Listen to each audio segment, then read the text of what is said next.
Very warm welcome to all the students. Welcome you to Global Online University. And here we are back with our NTA UGC Net Paper 2 preparation for the batch 2022. As you all are aware that we have already started management lecture, and this is the sixth lecture on the management subtopic business ethics and CSR. Prior to this, we have done lectures on the topic called as management. Then we have done lecture on communication. We have done lecture on organization structure and design, as well as we have done lecture on decision making too. So you can please find all these lecture links in the description box. And we have also started with our management batch, that is which was scheduled from 1st of Jan 2022. Any student who is new to the channel or who is not aware about this, let me give you a quick introduction about the features and benefits of this batch. So this batch will be having 100 plus video lectures covering all the topics, that is based on each and every topic which is based on your subunit. Mahamarathon will be each topic will be consisting of 100 plus MCQs. You also will have notes in the form of booklet. Booklet is in PDF form on all the topics as per the syllabus. You'll be having mock test as the revision after the syllabus completion, as well as for the practice you'll be having a previous year question papers also, which will be consist of 5 years previous year question papers. Validity for the same is for 1 year. The course fee is rupees 5,000. For any details, you can please contact on the given WhatsApp number. If you have any queries, if you have any doubts, you can get in touch with the given number and the things will be sorted out. So as we know that these are the topics, so I'll just take you quickly the tour what exactly we have done. We have done topic on management, wherein we have recorded 2 videos on management. Then we went for communication, decision making, organization structure and design. And we have now coming to the next topic is business ethics. After business ethics and CSR, we'll be having a topic called as managerial economics. So now let's see that what exactly in business ethics do we have to learn. So first is ethics and dilemma. Before we start or we go ahead, let's understand what does the word ethics means. In simple form, ethics is nothing which distinguish between what is right and what is wrong. So anything which tells you the difference between right and wrong, or which defines a standard that bear on right and wrong issues of the society, is nothing but called as ethics. Business ethics is nothing but a set of professional standards which emphasizes principles of honesty and duty with respect to business. So the same right and wrong with respect to the business, you can also call it as code of ethics or code of conduct in business, and it will be called as was business ethics. So the certain principles of business ethics are as follows: that is fairness. You have to be very fair, justifiable, integrity, teamwork, commitment to the agreements, that is keeping the promise, broad-mindedness, considerateness, importance given to human esteem and self-respect for whoever it is. It is from top to level, or from top to bottom or bottom to top. Responsible citizenship, attempt to excel, that is, efficiency and accountability. So these are some of the ethical principles which are included in business ethics. Now, let's understand what are the different issues which prevail at the workplace, and what exactly are they. Let's have a look at them. So first of all, identifying the issue conflict. If there is any conflict, we have to identify it and we have to try to avoid them. Deciding different methods to motivate the employees, so that you obviously you get what exactly your business has aimed at, or what your business has uh, uh, goals, or what are the business aims, objectives. Managing fairness in the employee performance appraisal. So every employee definitely works hard for for his performance, so the appraisal process should be also fair. Protecting secret information. So whatever type of information is shared, as in custodian, the information should be whichever, depending upon the situation, depending upon the department, depending upon the person, the information should be kept secret or maintain secrecy. There is complete secrecy. Identifying the areas of interest of customers, employees, suppliers, owners, and staff. So that is, you can, instead of all this, you can say that you have to identify the areas and ensure that all the stakeholders are given the same equal fairness, no biasness at all to be considered taking action against reports of complaints in the organization. So whatever grievances are reported, all those grievances should be properly, made a note of it. Handling different problems of the employees. So whichever problems an employee comes with, okay, there has to be a very systematic process of handling those problems and getting them sorted out. Taking corrective actions, that is redressal. So we have a redressal committee, we have the redressal panel who have to look that all these problems are sorted out properly.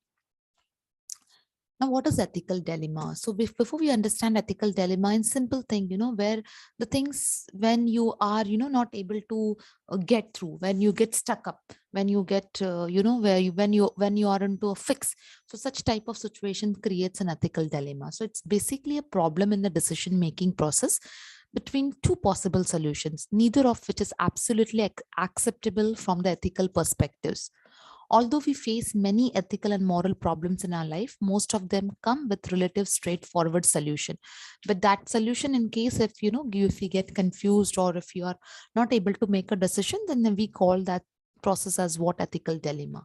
So on one hand, ethical dilemma are extremely complicated challenges that cannot be easily solved. It maybe for and it may sound right now, we just have to pick up one, but it is not that easy. It is very complicated.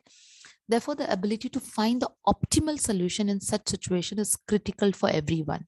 So every person may encounter an ethical dilemma in almost every aspect of life, including either it is can be personal, it can be social, it can be professional.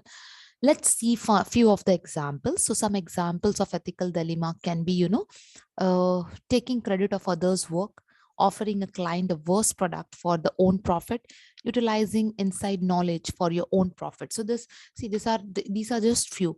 Every now and then there are a lot of ethical, dilemma situation keeps on happening, and these ethical dilemmas are definitely, can put everyone into, everyone can encounter it. And when we talk about business ethics, so yes, in professional lives also this ethical dilemma takes place. Now, so let's now have a look at a proper ethical dilemma which happens or which takes place in business. So ethical dilemmas are especially significant in professional life as they frequently occur in the workplace. Like, some companies and professional organizations adhere to their own code of conduct and ethical standards. So if it is, yes, if this happens, then it's good. But then sometimes what happens, no, you have your own standards and there are some different policies as per the government or as per the common standard rules. So then again you are into ethical, dilemma. Violation of standards may lead to disciplinary sanctions. Almost every aspect of business can become a possible ground for ethical dilemmas. It may include relationship with your co-workers, with the management, with the clients, or with the business partners. People's inability to determine the optimal solution to such dilemmas in a profession setting may result in serious consequences, not only for the business organizations. The situation can be common in companies that value results the most. So, in order to solve the ethical problems, companies and organizations should have ethical standard for their employees, and they should ensure that whatever standards they have set, whatever policies, whatever norms, whatever regulations they have decided, all those regulations will definitely should be implemented at any cost. So it should not happen that these standards are on just maintained for the sake of record. They are just they are just in the books or files, policy books or files, and they are never implemented. This should not happen, otherwise people will lose trust on the organization. So every company must demonstrate its concerns regarding the ethical norms within the organization. In addition to this, companies also should provide ethical training for their employees. They have to conduct certain workshops, certain seminars, certain platforms where they can convey to their employees that yes, these are the standard sets, and according to the standards, the organization will follow the policy. So this gives a trust. This gives the motivation to the employees that yes, they are in the right place where there is equity, there is justice. Even if something goes wrong, there will be equal amount of support from the organization to to fight for that. Okay, and if there are any complaints, any grievances, so it will be definitely sorted out. Now we have corporate governance. So basically, what is corporate governance? So it is nothing but a system by which organizations or the businesses are directed and controlled. So it's basically the rules and regulations. So the corporate governance structure specifies the distribution of rights and responsibilities among the participants. It means among the organizations such as the board of members or the board of directors, the managers, the shareholders, and other other stakeholders, including society, customers, employees, and spell out the rules and procedure for making the decisions on the corporate affairs. So by doing this, it also provides a structure through which the company objectives are set, and the means of attaining those objectives and monitoring the performance is in place. So corporate governance is nothing but a system wherein the business organizations will be controlled, not only the business organizations, but every participant who is a part of that business organization. So it can be the top level, it can be the middle level, it can be the lower level, or it can be the stakeholders of the business. So everyone has, everyone should be aware that they are not, they cannot do something wrong and they can easily, let go off. So they have to ensure that everything has to be in place and everything has to be as per the rules and regulations. So let's have a look at the effective role of the corporate governance. So corporate governance, first of all, ensures the efficient use of resources. It means optimum utilization of resources. It makes resources flows to the sectors or the entities where there is efficient production of goods and services, and in return, adequate enough to satisfy the demands of the stakeholders. It means, in a proper form. It provides for choosing the best managers to administer the scarce of resources so that wherever there is a scarcity, it can be replaced properly. It helps managers remain focused on improving the performance and make sure that they are replaced when they fail to do so. It means that if you are not performing well, you are no more wanted in that particular place. So if you to I mean to say, if you're not performing well, you definitely have to face the consequences of it. It pressurizes the organization to compile the laws, regulations, and expectations of the society. That is, that is in the form of a controlling and making sure that none of the rules or regulations are, taken for granted. It assists the supervisor in regulating the entire economic sector without partiality and nepotism. So it is like fairness or equality in the business dealings. It increases the shareholder values, which attracts more and more customer. Obviously, it is very, very important because that's how the organization is going to get money, and that is in the form of investment in order to expand their business. So as corporate governments leads to higher consumer satisfaction, it also helps in increasing the market share with sales. It also reduces advertising and promotion costs, because if you definitely have a good name, you have a good reputation, fame, it is very, it becomes easier that you do not have to spend a lot on your recognition. So that is also care taken by the corporate governance. Then we have, as employees are more satisfied in the organization that follow corporate governance policies. You can say that everything is in system, everything is in place. So this reduces employee turnover. So you do not have to, work on recruitment, hiring, training. So you do not have to waste your money, and the attrition rate is rate. So this will definitely help in reducing the cost of human resource management, because if the employees are satisfied, they will definitely give a satisfied customer. So in overall, corporate governance reduces the procurement and inventory cost.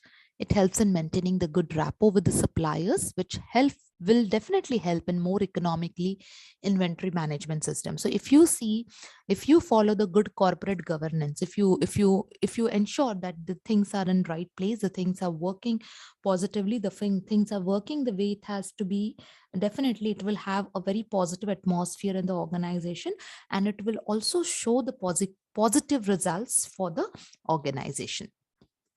So yes, we have completed our first topic of management with management part, except economics is all the part is completed, which has divided into 6 videos. So you can please see the 6 videos. Economics video also will be coming soon. So wherein will be completed our full unit 1, and will ensure that we have done our I mean, to say best to give you all the theoretical conception clearance. Now you have to once revise, sit and revise, read it once again, and then start with your practice of MCQs. So that's all for the day. We will meet in the next video with the topic of managerial economics.